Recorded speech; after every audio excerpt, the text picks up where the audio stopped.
Kuvittele matka antiikin Jerusalemiin, jossa jopa syvimmässä pimeydessä pilkahtaa toivon säde.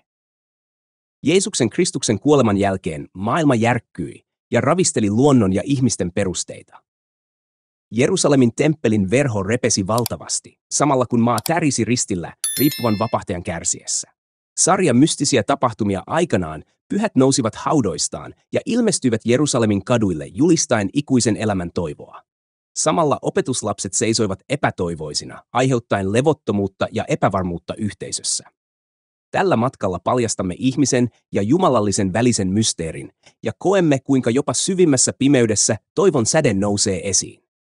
Tämä matka juontaa juurensa hetkeen, joka muutti ihmiskunnan historian ikiajoiksi. Anna tämän lumoavan tarinan kummastuttaa ja herättää ajatuksia loputtomista mysteereistä ja inhimillisen sielun voimasta. Temppeliverhon repeäminen on tapahtuma, joka tapahtui Jeesuksen Kristuksen ristinkuoleman hetkellä Jerusalemin pyhäkössä. Tämä poikkeuksellinen tapahtuma kantaa syvää allegorista merkitystä ja kätkee sisäänsä syvimmät mystiset totuudet. Vanhoissa testamentillisissa perinteissä verho, joka erotti pyhäkön, seisoi Mooseksen saaman lain taulun ja jumalallisen läsnäolon arkin välissä. Tämä verho symboloi kuilua ihmisen ja Jumalan välillä, synnin aiheuttamaa eristäytymistä sekä anteeksiantamisen ja puhdistumisen mahdottomuutta. Jeesuksen Kristuksen kuolema kuitenkin mursi tämän paradigman.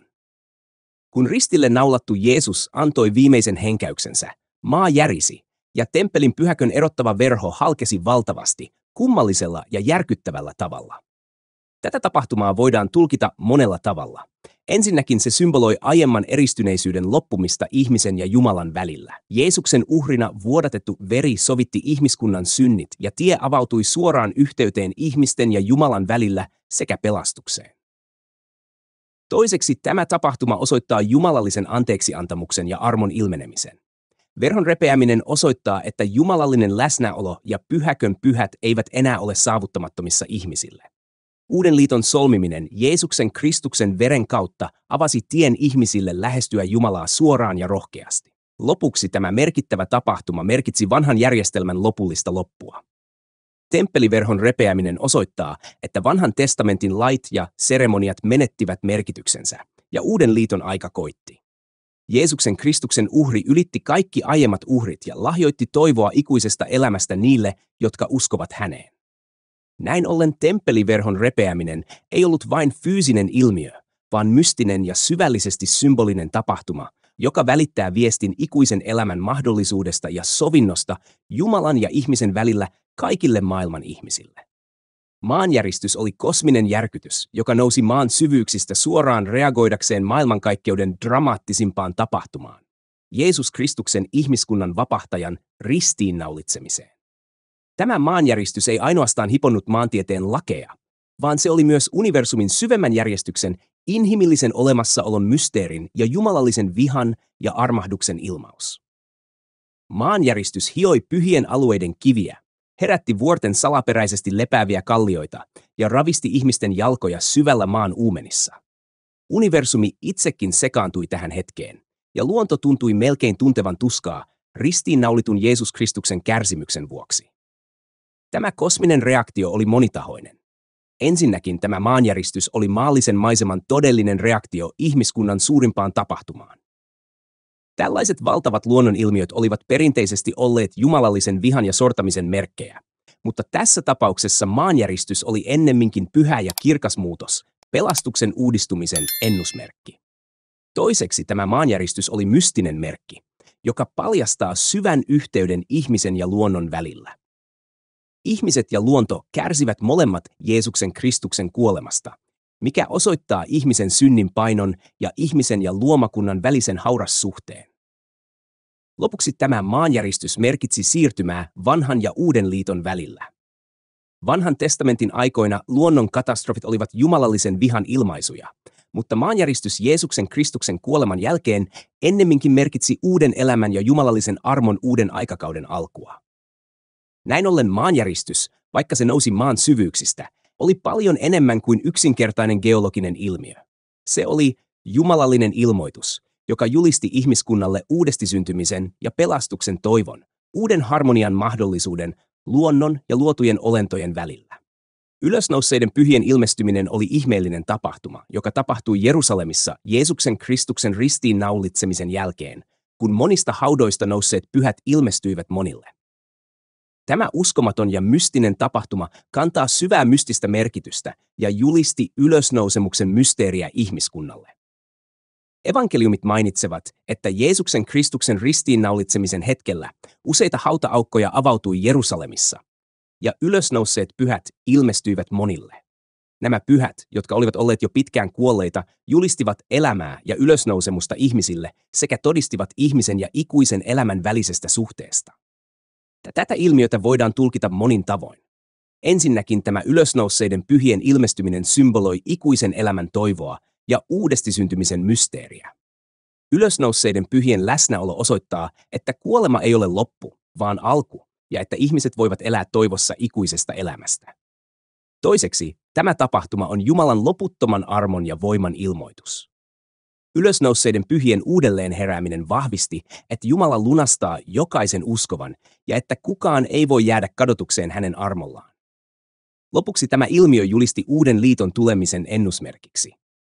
Ylösnousseiden pyhien ilmestyminen osoittaa, että uuden elämän ja iankaikkisen pelastuksen mahdollisuus on tullut saataville jokaiselle ihmiselle Jeesuksen Kristuksen kautta, ja että uusi liitto on täynnä elämää ja toivoa.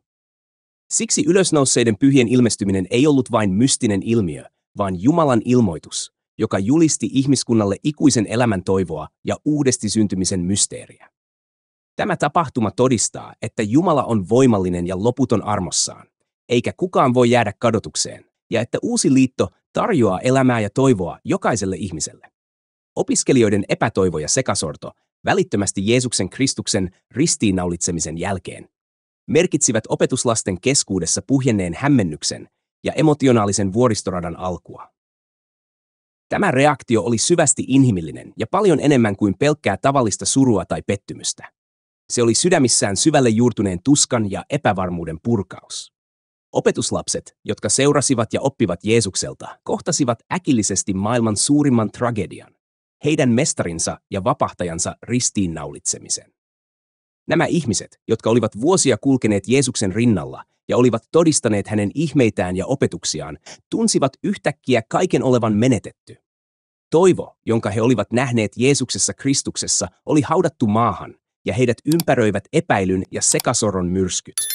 Tätä reaktiota voidaan tulkita monin tavoin. Ensinnäkin opetuslasten epätoivo ja sekasorto osoittavat ihmisen luonteen syvyyksiä.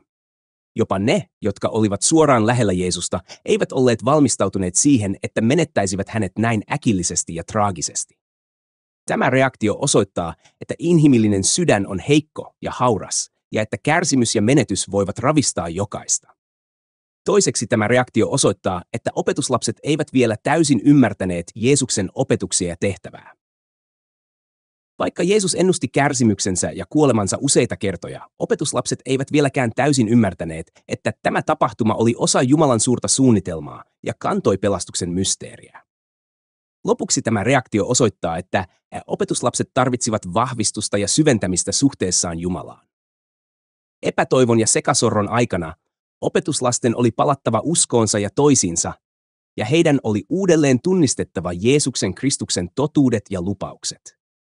Näin ollen opetuslasten epätoivo ja sekasorto eivät olleet pelkästään yksinkertainen emotionaalinen reaktio, vaan inhimillinen draama, joka kantoi kärsimyksen ja menetyksen mysteeriä, ja joka lopulta johti uskon ja yhteyden uudelleen syntymiseen. Tämä tapahtuma osoitti, että inhimillinen sydän on hauras ja haavoittuva, mutta uskon ja yhteisön voiman avulla ihminen pystyy ylittämään syvimmät pimeydetkin. Roomalainen sotilas, joka valvoi hirttämistä, huomasi, että Jeesus oli syytön ja että hänet tuomittiin kuolemaan väärin perustein. Tämä päivä muutti hänet ikuisesti, ja siitä tuli hänelle mystinen kokemus. Maan järisyttämä ja taivaan pimentämä, tämä hetki kosketti häntä syvästi. Tämä roomalainen sotilas, joka oli uskollisesti täyttänyt käskyt, ei kuitenkaan ollut valmistautunut siihen syvyyteen, johon Jeesuksen syytön kärsimys hänet vei. Kun ristillä riippuva vapahtaja pyysi armoa niiltä, jotka olivat tuominneet ja loukanneet häntä, jotain murtui hänessä. Sisäinen ääni kuiskasi hänelle, että tämä mies, jota nyt ristiinnaulittiin, ei ollut syyllinen, vaan totuuden ja rakkauden puolustaja. Tässä mystisessä hetkessä roomalainen sotilas oli henkilökohtaisesti todistamassa ihmisen ja jumalallisen välisestä mysteeristä. Hän ymmärsi, että Jeesus Kristus ei ollut vain tavallinen ihminen, vaan Jumalan pojan inkarnaatio, joka antoi itsensä ihmisten syntien ja kärsimyksen vuoksi. Se vähäinen, mitä hän oli kuullut Jeesuksen opetuksista ja ihmeteoista, sai nyt uuden merkityksen hänelle. Ja hänen sydämensä kosketti valtava rakkaus ja armo, joka säteili Jeesus Kristuksesta. Tämä kokemus muutti roomalaisen sotilaan elämää. Hän, joka oli aiemmin suhtautunut välinpitämättömästi ristiinnaulitsemisiin, löysi yhtäkkiä itsensä dramaattisen ja ratkaisevan hetken keskeltä. Laskeuduttuaan ristiltä, roomalainen sotilas tunnusti Jeesus Kristuksen niille, jotka olivat aiemmin pilkanneet ja halveksineet häntä, ja lupasi julistaa totuutta ja armoa, jonka hän oli sinä päivänä kokenut. Tämä tarina, vaikka se hämärtyy ajan kuluessa, kantaa sisällään ikuisia totuuksia. Inhimillinen sydän voi avautua jumalalliselle armolle jopa odottamattomimmissa tilanteissa. Ja yksi hetki riittää muuttamaan elämämme ikuisesti, ja jopa syvimmässä pimeydessä voi pilkistää toivon valo. Arvoisat katsojani, kuten tiedätte, intohimoni on jakaa kanssanne kristinuskoa ja Raamatun opetuksia. Synkronoin jokaisen videoni 14 eri kielelle, jotta viesti tavoittaisi mahdollisimman monet ihmiset. Tämä vaatii paitsi aikaa ja energiaa, myös merkittäviä resursseja. Siksi haluaisin pyytää teiltä tukea jatkaakseni tätä palvelutyötä. Jos koet, että sisältöni on arvokasta, löydät PayPal-linkin videon kuvauksesta, jossa voit tukea työtäni. Voit auttaa myös muulla kuin rahallisella tuella. Jos pidät videoistani, tilaa kanavani ja jaa sisältöjä ystäviesi, perheesi ja yhteisösi kanssa. Mitä useampia meitä on, sitä vahvempi yhteisömme on ja sitä useampia voimme tavoittaa viestillämme. Kiitos, että olette mukana tässä matkassa ja olen kiitollinen jokaisesta tuesta ja jakamisesta.